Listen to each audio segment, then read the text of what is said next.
Welcome back to Straight Shoot, guys. Today, Jack and I are bringing back an old segment that we used to do on this channel, blind ranking, but him and I must agree on the ranking spot. So we are going to have 10 potentials, but not know what the next addition to the conversation is going to be. And today's blind ranking is AEW to WWE wrestlers. So wrestlers from AEW that have jumped over to WWE and where they rank out of 10. So obviously we have the likes potentially of Cody Rhodes. We have the Jade Cargills. Even though he was already part of WWE at one point, we have the CM Punks of the world, etc., etc. Jack, I know when I brought this up to you, you were kind of excited about this segment because you and I, since joining together, have been really serious, almost like pundits or analysts when it comes to WWE and pro wrestling. I think tonight we're just gonna have some fun. I feel like we're gonna agree on most of the bigger ones, say like 1, 2, 3, 4. But I'm interested to see like 5 through 10 where we land some of these superstars. Yeah, and with this one too, like at the end of it, we are both allowed to have one alteration. So if I completely disagree on something, I can change it. If you completely disagree on something, you can change it. And the cool part is we'll do a heads or tails at the end of the video. And if you go first and you decide to change one, I can alter it right back. So this is the cool part about this. I have a lot of fun with it. Guys, in the comment section below, please give us some categories that you would like us to do in the future. We do read every comment and it definitely helps with the engagement. Now, moving on to the video. On the first one, not looking, and we have... Ooh, this is an interesting one to start with. Ethan Page. Oh man, I forgot he was in AEW. Yeah, so with these ones, it might not be directly the top tier guys that have come. We could have, you know, the Cody Rhodes and the CM Punks of the world, or we could have, you know, the Ethan Pages, or even like the Cora Jades of the world. You know what I mean? So Ethan Page, where are we going to talk about this one? Ethan Page is on the trajectory to be one of the best heels in this modern day WWE. We talked about the Braun Breakers and the Bronson Reeds being the future WrestleMania main eventers for WWE. Ethan Page, to me, has to be put on that short list of guys that could be future WrestleMania main eventers. I look at him almost, I mean, they've given him screen time with The Rock of all people on NXT. Like, they believe in Ethan Page. Yeah. Ethan Page out of 10, dude. Like, you want to talk about him a little bit more, or do you want me to give my actual? Let me jump in quick because I'm going to completely agree with you. Ethan Page could be a future sadistic version of like a heel Ric Flair, and I know that's a big shout. But you remember how Ric Flair was that diabolical heel, the thumb to the eye, and everything that Triple H was when it came. Ethan Page, for me, should be the fourth man in this new Seth Rollins faction that we have. I think he's the perfect fit for what they're going for, especially when they need to break the faction up. Ethan Page is the Seth Rollins of the Shield. This is where I rank Ethan Page. Ethan Page is going to be one of the most diabolical heels. Even though he's in his late 30s, he's going to be around for a long time. I rate Ethan Page, but our biggest concern is who do we have else that is jumping over from AEW to WWE. For me, this is a good one to start in the middle of the pack. I'm going with an even 5. Oh, dude, we agree right off the bat. I was going to go 4 or 5. I like 5, though. Perfect. I like the idea. Just considering you have to look at some of the talent that's jumped over and you're like, what value do they bring? But Ethan Page, for me, even 5. All right, so on to our next one. Oh, okay. Another good one. Another good AEW talent that's come over. Penta. Penta for me. Now, if you guys, if we had put down like the Lucha Brothers, this might have been a whole different conversation. I think what Penta has brought over as a singles competitor is good, but I'm not putting Penta in the world title and the undisputed title picture. I'm putting him in the IC and the US title picture. as a tag team as the Lucha Brothers, this is a completely different story. I could see them in the top 3. But as Penta, you know what? He's had a really good run, but already I feel it's kind of drifting off, even though he's done some big things as of recently. I think he needs Rey Fenix, and when the draft comes, having the Lucha Brothers reunite and help dominate maybe the Monday Night Raw tag division, great. I'm happy with it. But Penta, I'm just going to jump in. You can give me your ideas. I'm going with 7 with Penta. See, that's the thing, because you don't know when the Ricky Starks and the Rey Fenixes and the Blake Monroes / Mariah Mays are going to come into this.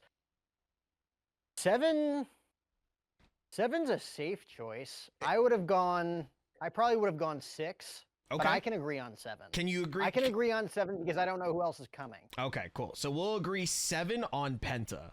All right. Next one for the draw.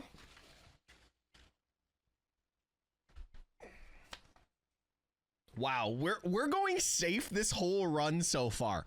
Andrade. Now this is interesting because we have a guy released from WWE, went and had some great feuds in AEW. And that's the one thing that people tend to forget. Like his stuff with Buddy Murphy, his stuff with Alistair over in AEW, those matches were bangers. Like you could rank them in like the match of the year. But Andrade coming back over to WWE, I still think they should have put him back with Zelina. I think that would have raised his stock a little bit. And I don't want to take away from anything that you're about to say. But for me, Andrade being back is very good now with the AAA relationship.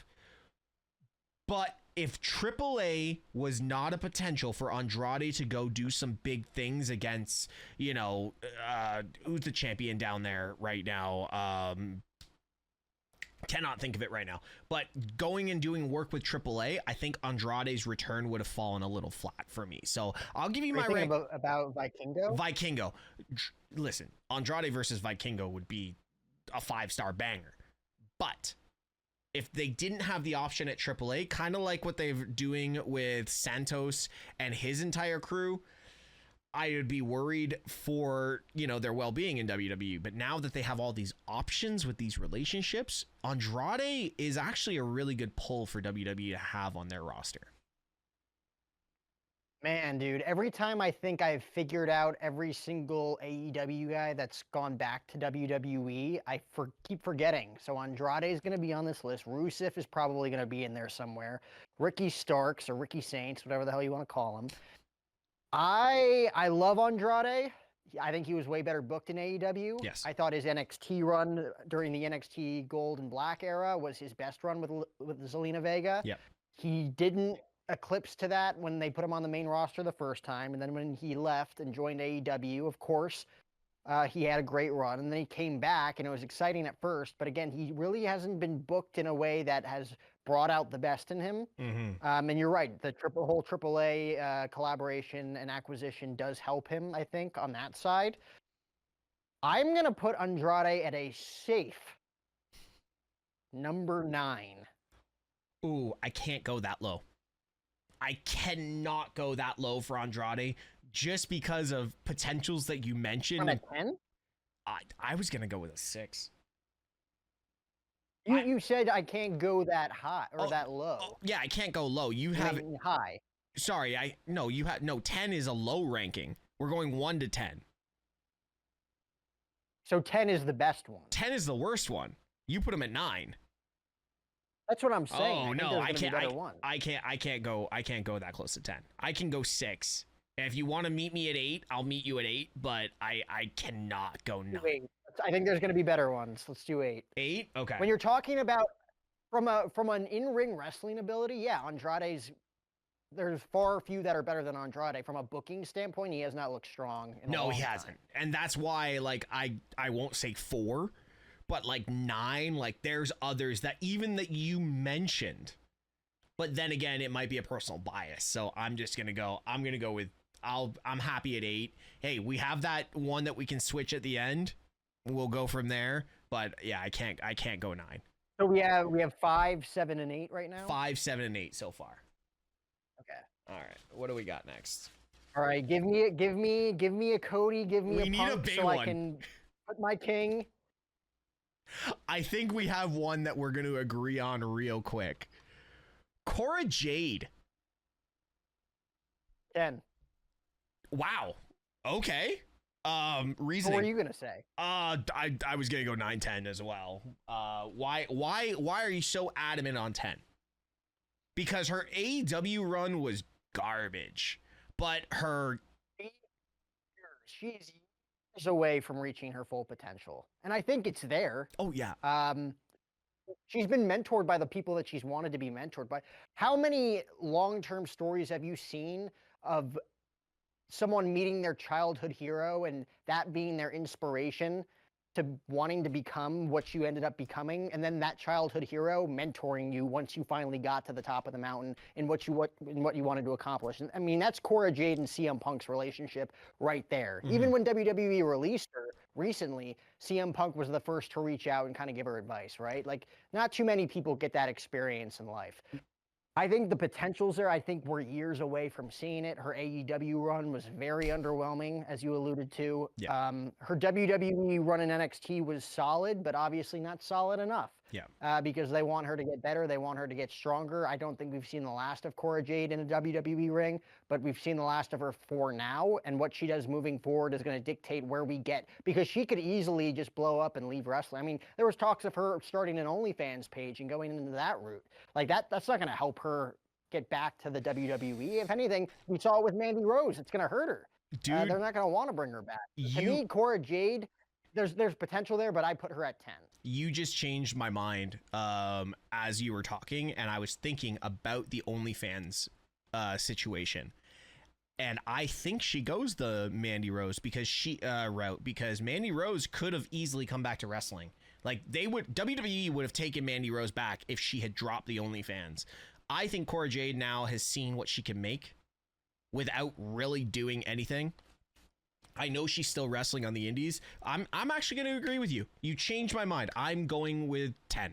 I'm going with 10 with Cora Jade. Here's the thing. Like, anybody could start an OnlyFans page. It's kind of like starting a YouTube channel, if I'm being quite honest. Yep. There's great ones that make a ton of money, and then there's people that don't make anything because they're not as good or as pretty as they thought they were, and they don't make the same money that the Mandy Roses of the world are making, you know? Yeah. Not like, they kind of make it seem like anybody that starts an OnlyFans makes a ton of money. Like, it's not that way, No. you know? No. It's oversaturated. A lot of people don't make money. There's still that 1% of people that make a ton of money in it. And we'll see what happens there if she ends up doing that. But to me, I feel like there's a lot of potential. It just hasn't been reached yet. So that's why I put her at 10. And I still feel like we have a ton of people on this list that are not going to be 10s. She did do it, by the way. So I think she started for sure. She did start. She just did apparently she just did a collab with Mandy Rose. So yeah, she did. I did see that. Yeah. Anyways, all right. So Cora Jade at number 10. So we've got 7, 8, 5, and 10. Oh, one. Now I'm scared we're gonna get a real jobber. It's actually kind of funny. It's not someone a jobber. It is someone you brought up already. It is Mariah May, aka Blake Monroe. I'm gonna take this one. I'm going with 4. She definitely has to be in the first half of the top 5. Because we don't have a 6 yet or a 7. We don't have. We have 7. We have 5. We have 8, and we have 10. I think there's 3 ahead if they are on this list that are ahead of Mariah May. This might be the one I change if there's no one else that I feel deserves to be in the number 3 spot. But I'm going Mariah May at 4 just because of her star power. Overall, the WWE universe has taken to her faster than I think any female has been taken to coming to the main roster as a debutante. Like Jade, okay, people were like, okay, Jade's here. But everyone had reservations about Jade's in-ring abilities. Nobody has reservations about Mariah May or Blake Monroe's in-ring ability. her star power, her persona, everything about Mariah May makes her a WrestleMania main eventer for the next 5 years when she gets to the main roster. Nobody's doubting that. So and then obviously what she did in AEW with Toni Storm, it was the feud of the year in AEW. Yes, Hangman Swerve you can talk about. Toni Storm and Mariah May told such a better story in my mind.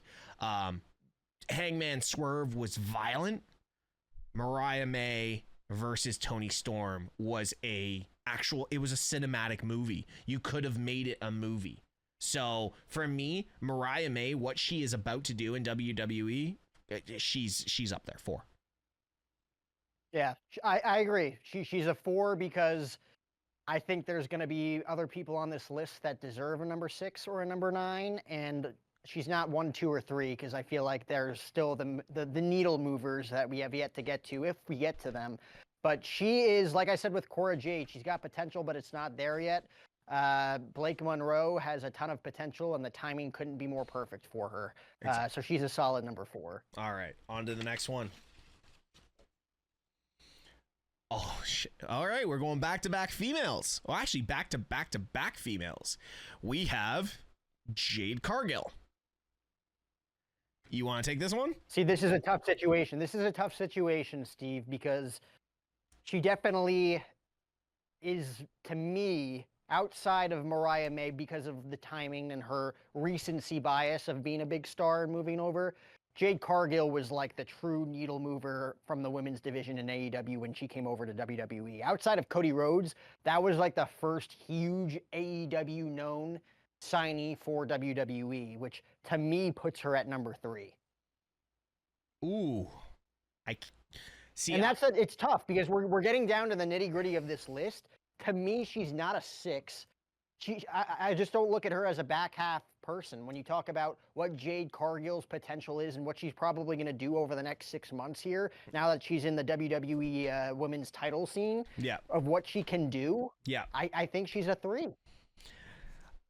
I agree, but I'm thinking if there's anyone else on this list, like you've got to look at, we've got potentially Cody. We've got potentially Punk. Cody and Punk are 1 and 2 to me. Yeah. Who else is there that we could put into... okay. That's the thing. So Jade Cargill, I think, is a solid number 3 because of the reasons I said. Cody and Punk are definitely 1 and 2. And then I'm thinking of like Ricky Saints. He'd be a solid 6. Rusev. He'd be a solid... I mean, I think I'd put him less than 9, but we're running out of spots, right? Okay. See, I don't put the Rusevs and the Ricky Starks of the world in the front half. Okay. To me, Jade Cargill was a huge signing, and she has a ton of potential. Okay. I will give you 3 for. I will jump up. I was gonna go. I mean, are we truly missing another needle mover that I'm not thinking about right now? That would not that be I can think 3? of. Not that I can think of. I will go Jade Cargill at 3 because definitely everything you said. Completely agree with it. I just can't find that number 3 on this list. If the people that we're saying are here, I can't find that number 3 right now. So I'll go with that. Okay, number 3 for Jade Cargill. All right. What's this? Oh. Wow. Okay. This is stretching my knowledge of AEW to WWE. Another female, Blair Davenport.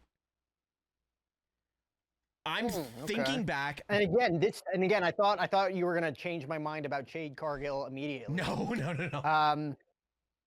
Yeah, I didn't really think of that one either. There's a lot that I didn't think of Andrade. I think Blair Davenport. I'm sure Ray Phoenix's name is gonna pop up at some point, but Blake I think deserves to be.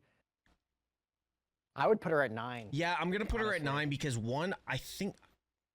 I think it was 2001 during the pandemic that she was involved in AEW. I don't recall her AEW run. Listen, her NXT UK run, so good. I don't know how they fumbled Blair Davenport.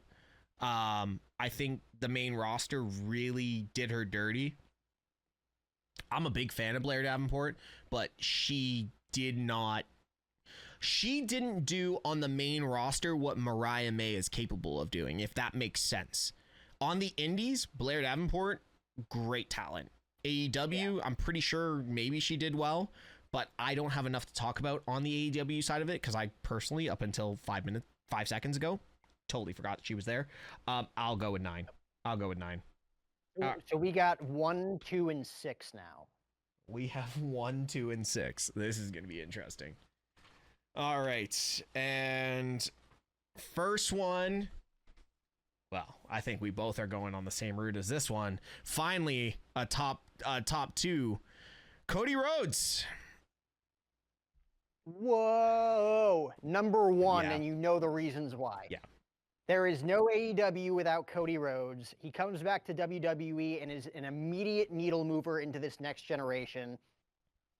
No one takes number 1 spot, and he's the king. So I think the king deserves the top spot. You can say the king deserves the top spot. I'm going on a different avenue of this. From someone who was undesirable to undeniable, Cody Rhodes being Stardust, and I actually saw a clip of a Michael Cole Stardust interview from many years ago the other day.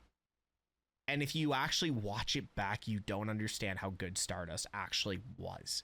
How much Cody... Oh, dude, it's crazy because he tries to forget about Stardust because it was such a depressing era of his life. Yep. But he went into that thing 110%. I mean, some of those promo works were great. Stardust was actually the modern day Mankind from the Boiler Room. That is what I loved about Stardust. So I cannot disagree with you. Cody Rhodes is number 1. Side note, how bad were those Michael Cole interviews that he used to have with like Triple H when he was in the Authority? Like backstage in like a black room with 2 chairs. Like those are such cheesy interviews that they had back then. Dude, this has gone from ranking AEW to WWE to shooting on Michael Cole. I love it. I'm happy about it. How bad those interviews were? Like it was those kayfabe interviews that they used to do. You're sitting in a studio right now. I'm pretty sure you have a photography backdrop somewhere in one of those many studios that you have access to. It's basically put a dim light, 2 metal chairs that they use to hit somebody with, and try and do some form of, kayfabe interview. Like you just said, like so bad. Like now, thank God we've moved into a generation of vignettes, and even the backstage interviews, they look more real. And I do believe WWE did steal that from the indies and like AEW, like the Tony Schiavone interviews from AEW and also from WCW. They felt more real. Credit to Eric Bischoff on that as well. Those felt more real. But yeah, I agree. Cody Rhodes 100% number 1. So we have number 2 and number 6 now, and this is AEW to WWE, correct? Yeah. So like there would be no like Bryan Danielson on this list. Yes, there would be. Jericho. Really? Daniels. Because that's WWE to AEW. Oh no, they have to come back. Sorry, I apologize. They have to come back to WWE. So Who do we got? Lexis King. 6. I don't even. I mean, she should be 10 if it was there. Over Blair Davenport and Cora Jade? I think so. Ooh, I disagree because I think he's got opportunity. They just need to find it for him. That's what I'm saying. Like another guy that has potential, but he hasn't eclipsed it yet. Yeah, but Blair Davenport and Jade are not even with the company anymore. Yeah, that's fair. Okay. All right, that's a hypothetical because we're running out. But okay, so Lexis King is number 6. So I'm curious. I feel like we're gonna get like a Rusev here, or like someone that just doesn't deserve to, because CM Punk's the only guy that deserves to. In my opinion. Exactly. And again, I'm very curious on. Regardless, this is a pretty damn near perfect list. I think we did a good job here. Next pick of the hat, it might screw all of it up. So let's see who it is. I think we have a good one here. I'm hoping, I'm hoping this isn't like a backstage interviewer or something. Like we can go anywhere with this. So yeah. Oh, okay. I'm happy. I'm happy. It's CM Punk. So that was a perfect list. CM Punk at number 2. Um, okay. I'm gonna say this. Pick a number between 1 and 2. 2. It's 2. Okay. You have the opportunity to move someone on this list. Do you want to move someone on this list? I do. So we got Rhodes, Punk, Cargill, Monroe, Ethan Page, Lexis King, Penta, Andrade, Blair Davenport, and Cora Jade.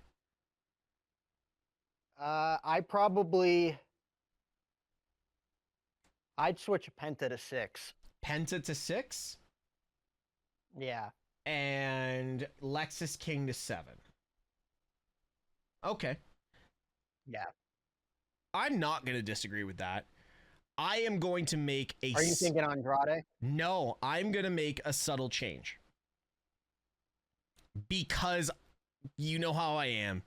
I am a mark for Mariah May, Blake Monroe. You're going to put her at 3? I'm putting her at 3. Interesting. I'm putting her at 3. Just overall in ring. It has nothing to do with promo, how she looks, what kind of marketability she has. It's in ring. I think Mariah May in ring is cleaner than Jade Cargill. I feel like your answer would have been different overall if we did this a year ago versus doing it now. I feel like there's a tad bit of recency bias because she's so hot right now versus Jade Cargill, who really hasn't hit her moment yet as a professional wrestler, even though she's got the utmost potential and she was a huge free agent signing. I feel like Blake Monroe right now is the hottest women's wrestler versus a year ago. She wasn't. You can look at it that way. I look at it as I followed her since Progress. So before Japan. And I saw the potential. So that's just my ability, my perspective on it. I know where she can go. This is the next Becky Lynch. You know what I mean? Jade Cargill is the next Bianca Belair. You know, there's a future feud here between the two, which is going to be incredible, whoever comes out on top. But, I got to be me. I know I know Mariah May. I've seen Jade Cargill in ring. That's the only thing I'm changing. They're both very good on the mic. They're both have an incredible look. If you look back at Night of Champions, Jade's look, she's a fucking superhero, dude. She's a superhero. And she's going to be a multiple time women's world champion. But for me, from what I've seen, I think overall right now, the total package, especially with the in-ring side of things, it's Mariah May, Blake Monroe. So, but guys, let us know. We've got Cody at 1, Punk at 2. We've got, I've moved it. So we've got Blake at 3, Jade at 4, Ethan Page at 5, Penta at 6, Lexis King at 7. We've got Andrade at 8, Blair Davenport at 9, and Cora Jade at 10. Let us know where you guys would have ranked anyone and comment down below what you believe should be the next rating that Jack and I do. All our socials are down below. Jack, I'll see you on the next one. That was damn near